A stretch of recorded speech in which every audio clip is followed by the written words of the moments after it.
Assalamualaikum warahmatullahi wabarakatuh. Bagi semuanya, bagaimana kabarnya hari ini? Semoga selalu diberikan kesehatan dan perlindungan oleh Allah Subhanahu wa taala. Meskipun pembelajaran kita masih daring atau di rumah saja, semoga kalian tetap semangat.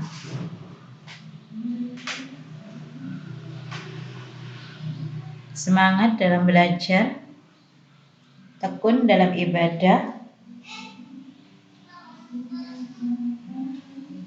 dan rajin berdoa agar pandemi ini segera berakhir dan kita bisa masuk lagi ke sekolah.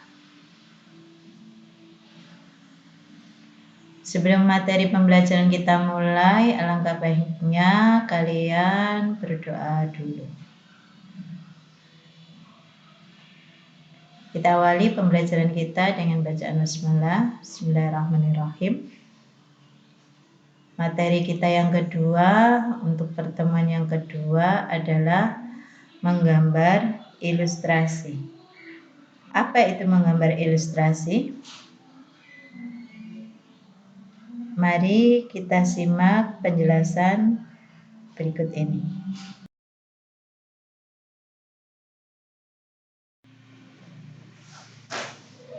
Pengertian menggambar ilustrasi. Ilustrasi berasal dari bahasa Latin yaitu illustrate, artinya menjelaskan atau menerangkan. Jadi, gambar ilustrasi adalah gambar yang bersifat sekaligus berfungsi untuk menerangkan suatu peristiwa. Menurut Wikipedia Bahasa Indonesia, gambar ilustrasi yaitu visualisasi dari suatu tulisan menggunakan teknik drawing, fotografi, lukisan, ataupun dengan teknik seni rupa lainnya yang lebih mengutamakan hubungan subjek dengan tulisan yang dimaksud daripada bentuk.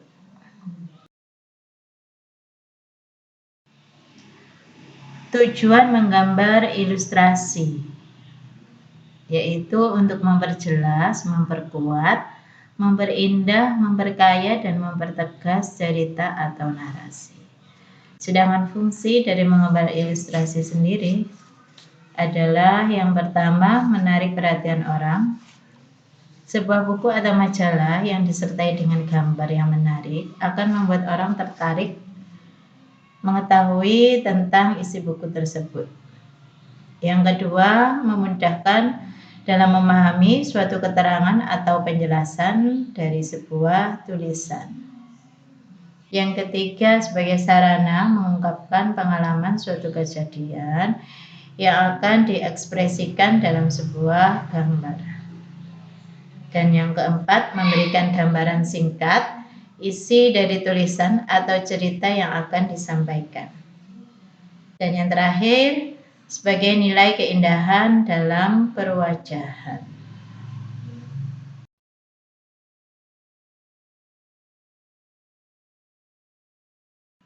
Fungsi menggambar ilustrasi secara umum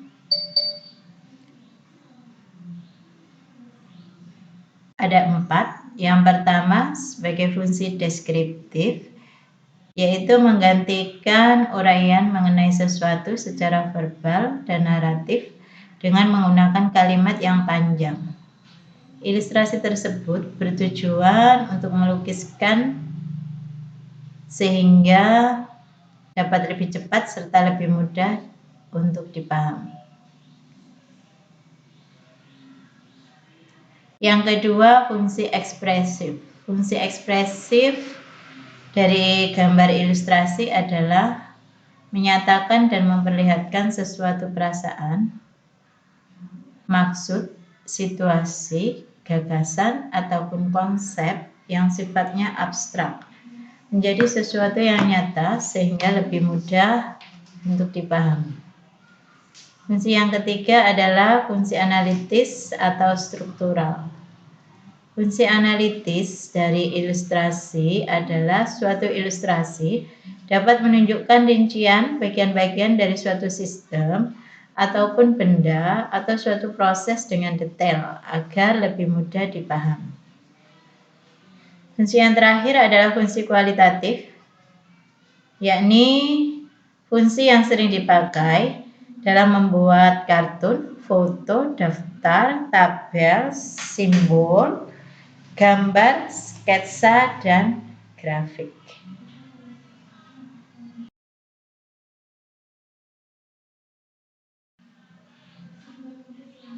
Sekarang jenis-jenis gambar ilustrasi. Yang pertama, komik. Komik berasal dari kata komik yang memiliki arti lucu atau jenaka. Komik merupakan rangkaian gambar yang saling melengkapi dan membentuk sebuah jalinan cerita. Komik bisa berupa lembaran atau dibukukan dalam bentuk buku. Di bawah ini contoh gambar komik.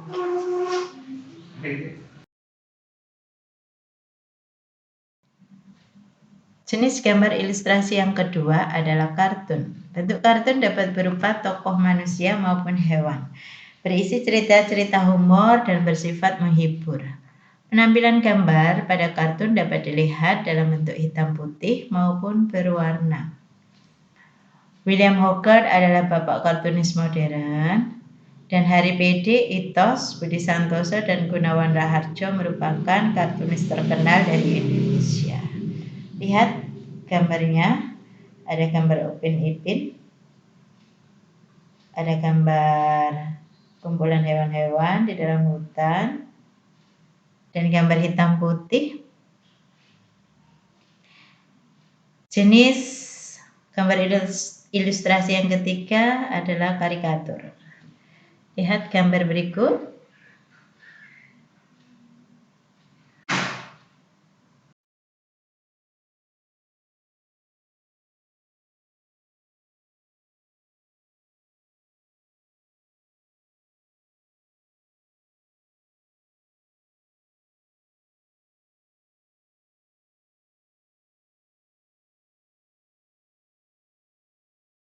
Mari kita lanjutkan. Gambar karikatur menampilkan karakter yang dilebih-lebihkan, lucu, unik, terkadang mengandung kritikan dan sindiran. Objek gambarnya dapat diambil dari tokoh manusia maupun hewan. Tak hanya itu, biasanya gambar karikatur sering dijadikan sebagai meme. Tadi di depan sudah kita lihat contoh dari gambar karikatur. Ada Bapak Jokowi dengan Tugu Monas dan Jakarta, dan tokoh manusia lainnya. Jenis gambar ilustrasi yang keempat adalah cover. Cover itu sampul ya. Sampul buku bisa, sampul majalah, atau sampul novel juga bisa. Ini contoh gambar cover buku seni rupa. Cover merupakan kulit atau sampul pada buku atau majalah. Gambar cover memuat atau mewakili isi buku sehingga terlihat menarik. Berikut contoh ilustrasi cover buku pelajaran seni rupa ya.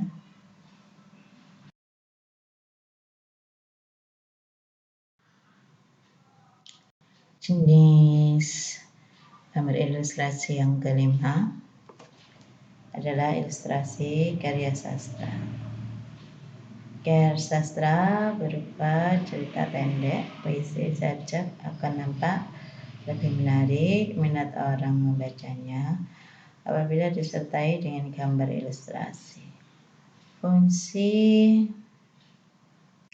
gambar ilustrasi di sini bertujuan memberikan penguatan dan mempertegas isi atau narasi pada materinya. 6. Vignette, yaitu gambar ilustrasi berbentuk dekoratif yang berfungsi sebagai pengisi bidang kosong pada majalah atau surat kabar yang disisipkan sebagai pengisi cerita atau narasi pada karya yang dibuat. Contoh gambarnya.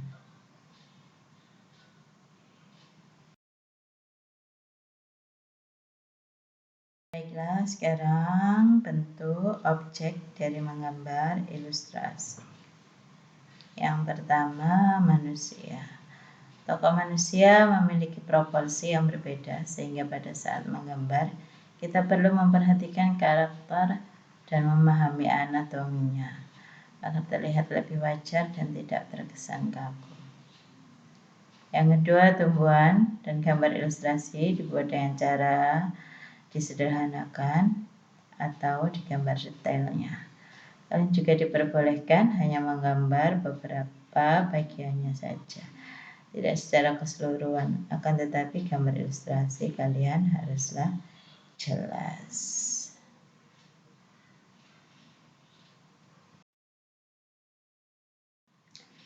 Objek yang keempat bisa berupa hewan.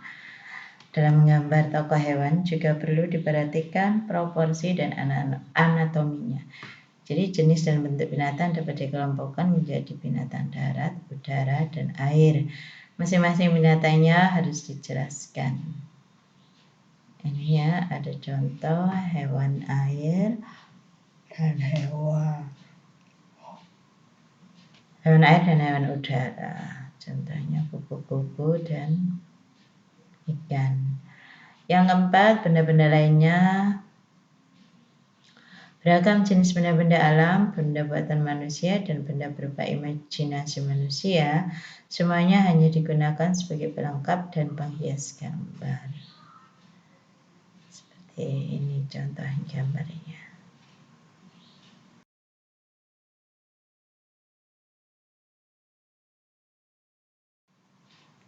Oke, sekarang teknik menggambar atau alat dan bahan. Yang pertama, teknik kering. Tidak perlu menggunakan pengencer air atau minyak. Ilustrasi dapat dibuat langsung pada bidang 2 dimensi berupa kertas gambar.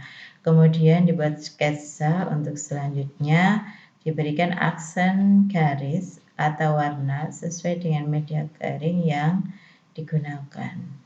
Alat dan bahannya adalah pensil, bolpen, arang, dan krayon. Yang kedua, menggunakan teknik basah.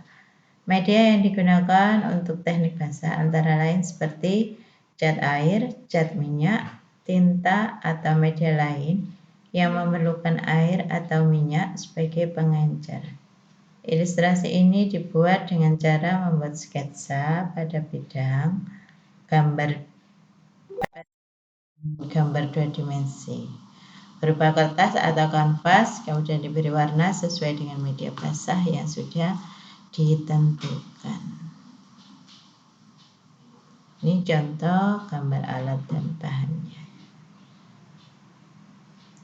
Ada cat air, ada tinta bak, ada warna, kemudian ada kuas.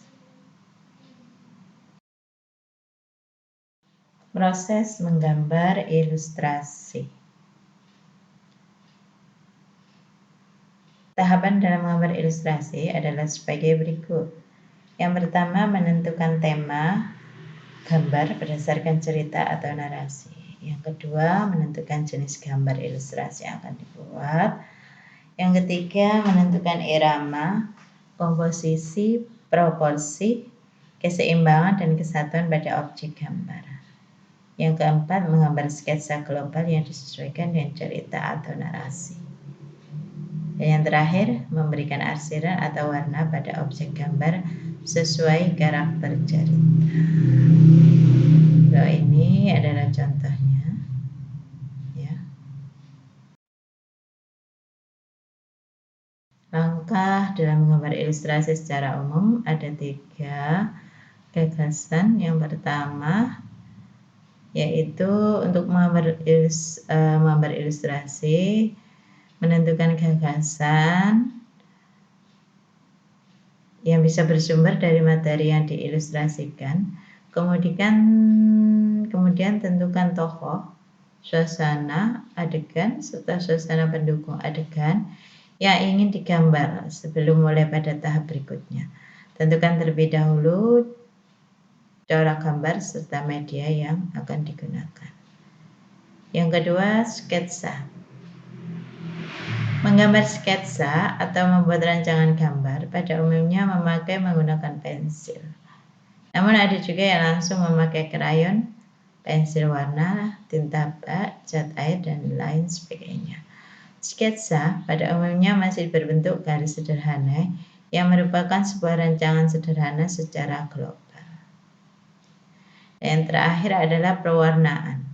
Untuk mewarnai rancangan gambar ilustrasi yang sebelumnya dikerjakan, gambarlah ekspresi tersebut dengan dua corak, yaitu corak realis dan non-realis. Impresionisme, ekspresionisme, abstrakisme, dan lain sebagainya.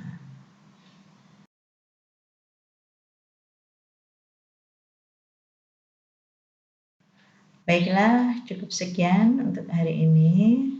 Terima kasih. Tetap semangat belajar ya, meski belajarnya di rumah saja. Gunakan kesempatan dengan baik, tetap raih prestasi. Perhatikan ilustrasi berikut ini. Nanti kalian bisa menjelaskan maknanya. Assalamualaikum warahmatullahi wabarakatuh.